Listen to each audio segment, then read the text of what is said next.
Oh, let's see. Hello, this is Bob, 2x4 Remodeling. Can I help you?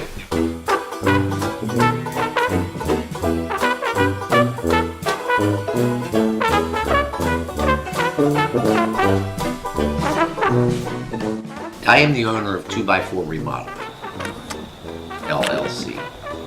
I do home remodeling, and I repair people's homes, and mostly residential, like commercial. Are there really any hardships about this occupation? What things could or would you change? Well, I hit my thumb with a hammer the other week, and it's still black, so that's a hardship. I mean, it's physically demanding. There's a lot of responsibilities and worries of making sure the business keeps coming in. You have to advertise, you have to talk to customers and know how to sell them that I'm the right guy to do their work, or my company's the right company to do their work. So I have to pay the bills, I have to decide on advertising, I have to pay the taxes and insurance, and try to always seek out the new work and get the best prices and give my customers the best prices. It would probably surprise people to know that there was a period in my life where, while I was painting cars, one day I opened up the newspaper and they were looking for somebody as an outdoors columnist. And I didn't hesitate 2 minutes. I dialed the phone and called the guy. He was an editor at the York Daily Record. I got busy and I wrote something and submitted it to him in 2 days. And lo and behold, I got the job. So I was a freelance outdoors columnist for 2.5 years for the York Daily Record, which most people wouldn't know. They'd see a construction kind of guy like me, and they wonder, who would think he has the ability to write? Well, I did, and I could write well. What else happened? Okay, so there was a time when I was writing for the newspaper as an outdoors freelance columnist. I was working at Carl Beasley Ford, that was my full-time job.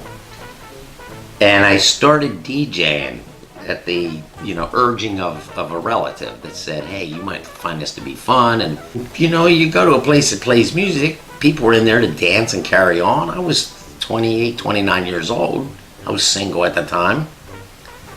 And at the urging of my uncle, hey, this is a good way to meet some girls. Lo and behold, he was right.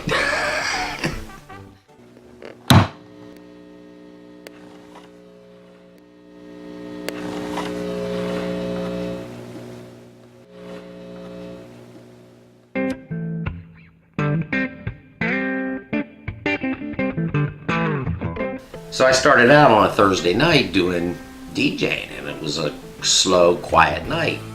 And the guy who owned the club didn't pay much money because it was a slow night. And I said, I'll tell you what, I'll do it for this X amount of dollars. And what happened was I evolved. I didn't just spend that money on frivolous things. I saved it, and I bought my own music.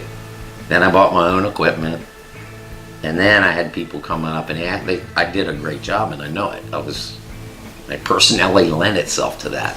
I often thought about going back to DJing because it is a lot of fun.